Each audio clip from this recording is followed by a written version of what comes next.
It's a wonderful day to celebrate life with a beautiful smile. Another year has gone by. The future looks bright. Keep all your worries aside. It's your day. I wanna sing joyful songs, and I put my heart in this little song. It's your day. I wanna sing happy songs, and I just wanna say to you, Hi, welcome back to my YouTube channel. It's time for Speak Up.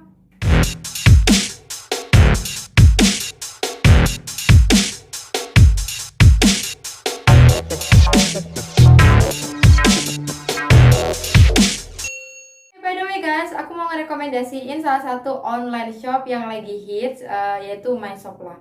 Nah, ini baju yang aku kenakan ini dari MyShopla ya. Tuh, aku berdiri nih. Nah, aku jadi separuh.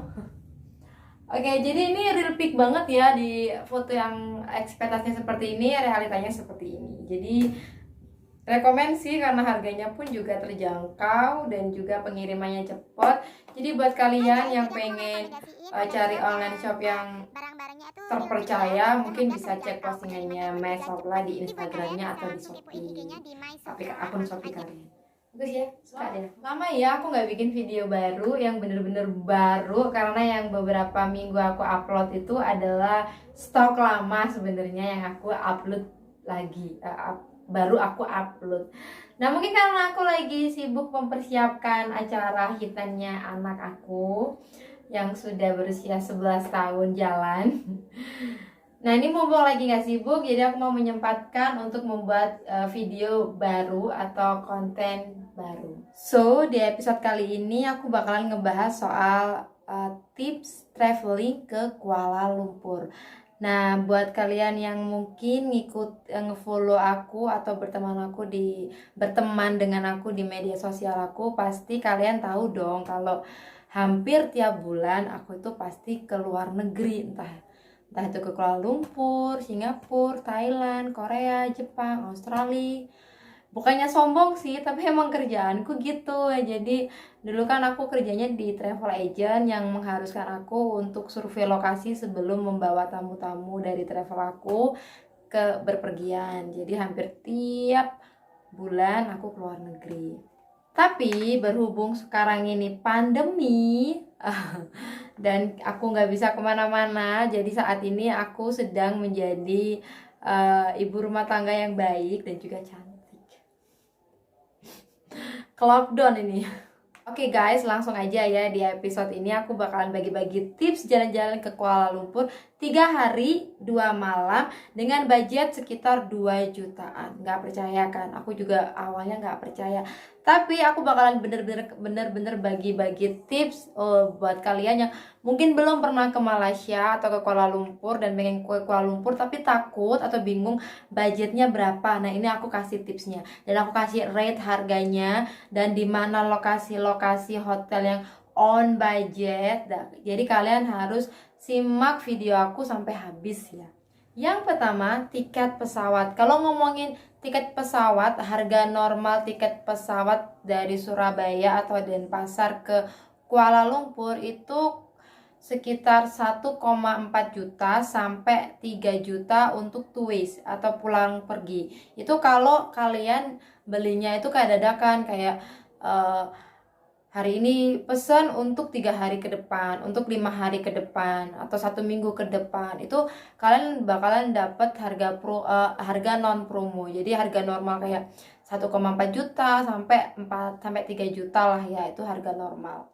Tapi kalian juga bisa dapat tiket dari Surabaya ke Kuala Lumpur dengan harga 1,4 juta saja. Bahkan nih ya, kalau lagi ada promo besar-besaran itu bisa dapat 700.000 untuk PP dari Surabaya ke Kuala Lumpur, atau biasanya dari Denpasar dan Surabaya itu harganya 11-12 ya. Tapi kalau ke Jakarta kadang bisa sampai 650.000 PP loh guys, gila ya, keluar negeri tiket pesawatnya cuma 650.000. Nah, maskapai yang biasanya ngasih promo besar-besaran itu maskapai AirAsia dan yang aku tahu sih juga Jetstar. Mungkin di next episode aku bakalan ngebahas soal tips mencari tiket promo dengan harga yang murah. Nah, ini dia. Cuma guys, yang utama untuk mendapatkan tiket promo, kalian tuh nggak bisa nge-request, maksudnya harus jauh-jauh hari ya, minimal itu 1-2 bulan sebelum kalian berangkat itu biasanya udah ada tiket-tiket promo yang lagi booming, lagi besar-besaran gitu deh. Oke? So, kita ambil harga 1,4 juta untuk tiket pesawatnya PP. Guys, selanjutnya saat kita udah nyampe di Kuala Lumpur Airport alias KLIA, Kuala Lumpur International Airport. Biasanya sih kalau penerbangan dari Surabaya, dari Denpasar itu kalau pakai AirAsia itu langsung ke KLIA 2. Itu lebih bagus kalau kita mau ke kotanya, ke Kuala Lumpurnya. Jadi kalau mau keluar ke airportnya. Nah, aku nyaranin buat kalian yang memang traveling on budget, low budget kayak aku biasanya, itu mending kalian naik skybus atau bus ya, karena sebenarnya ada banyak transportasi dari bandara ke Kuala Lumpur ke KL Sentral. Itu ada MRT, KRL, KLIA Express, tapi aku lebih suka naik bis karena harganya yang murah. Harganya itu kalau di tahun lalu ya 2019 itu sekitar 12 ringgit. Jadi kalau dirupiahkan itu sekitar 42.000 rupiah. Kan lumayan ya. Kalau PP pulang pergi jadi 84.000 rupiah. Worth it kan? Yang kedua tadi itu ya dari transportasi dari bandara untuk ke KL Sentral, karena kalau kalian mau jalan-jalan ke Kuala Lumpur, jadi ada baiknya menuju ke KL Sentral sebelum kalian keliling ke beberapa kawasan gitu. Jadi yang ketiga ini mengenai penginapan. Oke, by the way aku mau nyontek dulu ya, maklum udah mama jadi sering lupa, sering pikun. Oke, mengenai penginapan.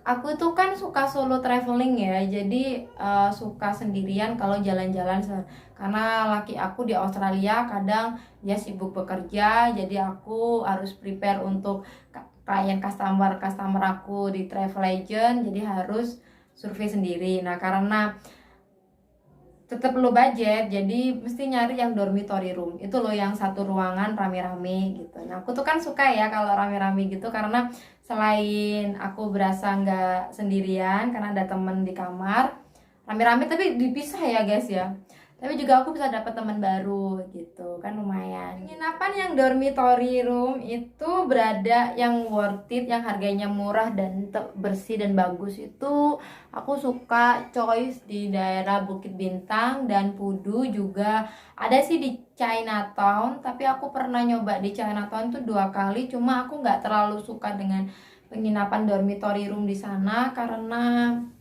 harganya murah sih, cuma aku nggak terlalu suka kawasan di sekitarnya. Kalau ya itu sih, tapi kalau di Bukit Bintang itu kan rame ya, kalau malam itu kita masih bisa cari makan, terus deket sama tempat-tempat wisata malam, terus tempat-tempat pengamen jalanan yang viral gitu, yang tempatnya keren. Jadi aku ngerekomenin di Bukit Bintang atau di Pudu. Nah, untuk harga penginapan, kalau yang dormitory room itu ada yang di harga 70.000, cuma aku jarang choice yang harga di bawah 100.000 untuk dormitory room karena aku nggak terlalu yakin dengan lokasinya. Jadi kalau yang harga 100.000, 125 tuh cukup bagus kok, antara 100 sampai 150.000 itu udah bagus, udah bersih lah ya di daerah Bukit Bintang. Nah, kalau kalian pengen yang lebih privacy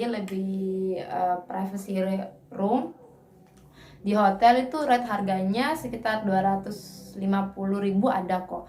Nah, kita ambil rata-rata di harga 250.000 untuk 2 malam, jadi 500.000. Oke? Nah, untuk makan ya, di Kuala Lumpur kalau makan, harga makanannya itu jujur ya harganya 11-12 dengan di Surabaya atau di Jakarta. Bahkan ya, karena aku juga tinggal di Bali, aku kan tahu harga-harga di Bali juga. itu lebih murah di Kuala Lumpur untuk makanannya daripada di Bali guys, serius deh.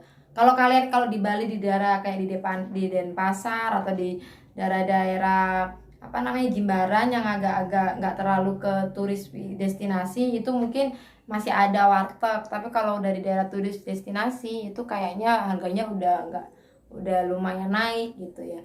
Jadi Kuala Lumpur itu harganya cukup murah. Jadi 50.000 itu aku udah bisa makan sama minum udah enak gitu.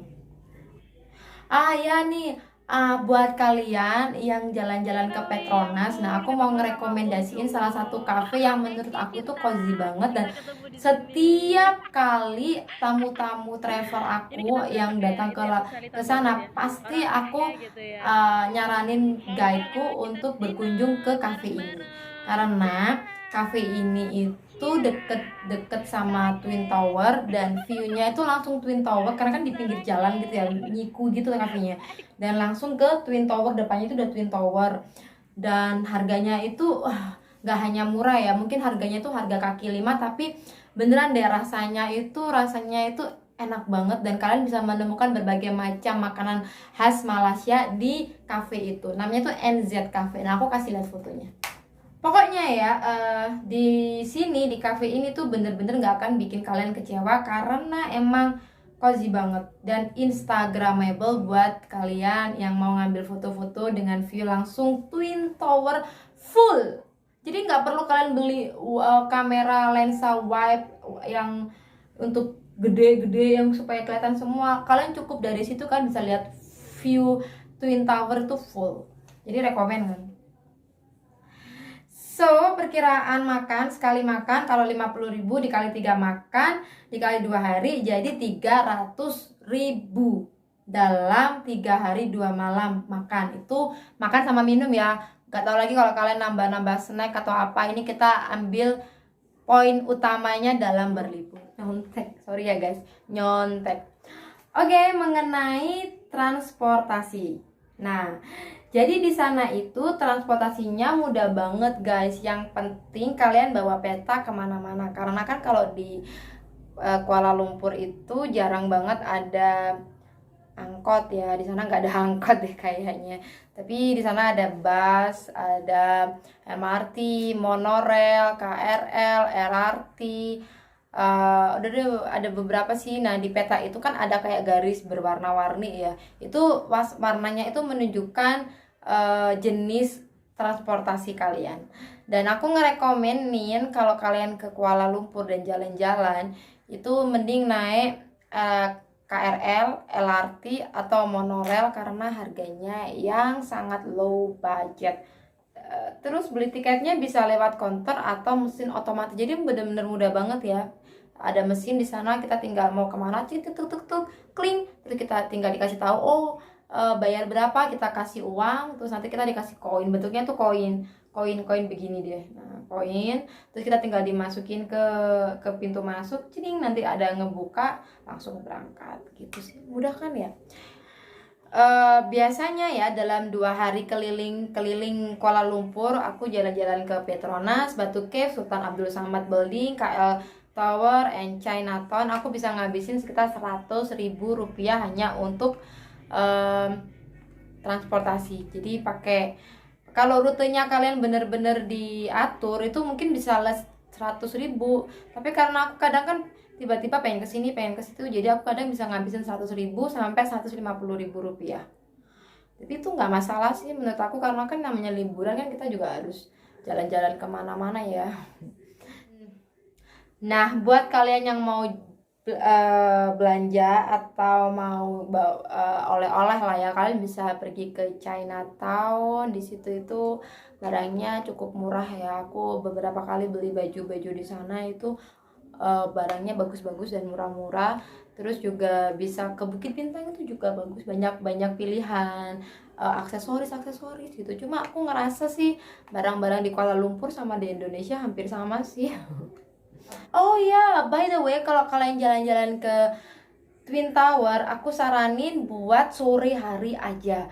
Jadi jangan pagi, siang, sore atau terlalu malam. Mending sore atau sebelum maghrib. Nah, di situ habis kalian dari Twin Tower atau habis kalian dari makan-makan di NZ itu, NZ Cafe itu, kalian bisa masuk ke mall. Di belakangnya Twin Tower kan bisa kan ada mall ya. Nah, masuk ke mall, di belakangnya Twin Tower itu ada taman. Nah, di situ setiap jam 8 malam itu ada pertunjukan air mancur menari. Dan itu tuh bener rekomen banget, aku suka banget air mancur menarinya. Dan itu cuma 15 menit. Jadi kalian harus bener-bener standby di sana sebelum jam setengah 8 karena takutnya nanti rame di sana. Dan itu bener rekomen banget, kan harus lihat. Kalau kalian ke Kuala Lumpur harus nonton pertunjukan air terjun menari, air mancur menarinya. Oke guys, itu tadi beberapa tips mulai dari tiket pesawat, transportasi bandara, terus juga penginapan, makan, dan juga transportasi keliling Kuala Lumpur. Nah, kalau kita total nih ya, kalau kita total untuk berpergiannya, dari yang pertama untuk tiket pesawat harganya 1.400.000. Terus ya aku lupa, bentar aku cek dulu. Transport bandara 42 dikali 2 jadi 84.000. Penginapan 250 dikali 2 sama dengan 500.000. Makan 150.000, transportasi keliling 150.000. Jadi totalnya 2.134.000. Gila gak sih? Dengan budget 2.100.000, 2,1 jutaan kalian udah bisa keluar negeri dan paspor kalian bisa dapat stempel. Aku mengoleksi stempel, makanya aku suka jalan-jalan ke Kuala Lumpur atau ke Singapura kalau lagi ada promo. Kadang aku tuh kalau pas ada promo ya, tiket ke Kuala Lumpur 750.000 atau ke Singapura 600.000 atau 800.000, aku tuh nggak mikir kira-kira 3 bulan kemudian aku bakalan dapat uang apa enggak. Aku langsung beli aja dulu karena urusan uangnya nanti mungkin belakangan, pasti rezeki itu ada. Oke guys, itu tadi tips dari aku buat kalian yang pengen traveling ke Kuala Lumpur. Semoga bisa bermanfaat. Mungkin di nextnya aku bakalan bikin tips untuk jalan-jalan ke Singapura, Thailand, atau juga ke Korea, Jepang, dan Australia. Dan buat kalian yang belum subscribe channel aku, jangan lupa buat subscribe, like, comment, and share. Dan oke. Jangan takut untuk berbicara karena mungkin apa yang kalian sampaikan bisa merubah dunia. It's time for speak up. Bye bye.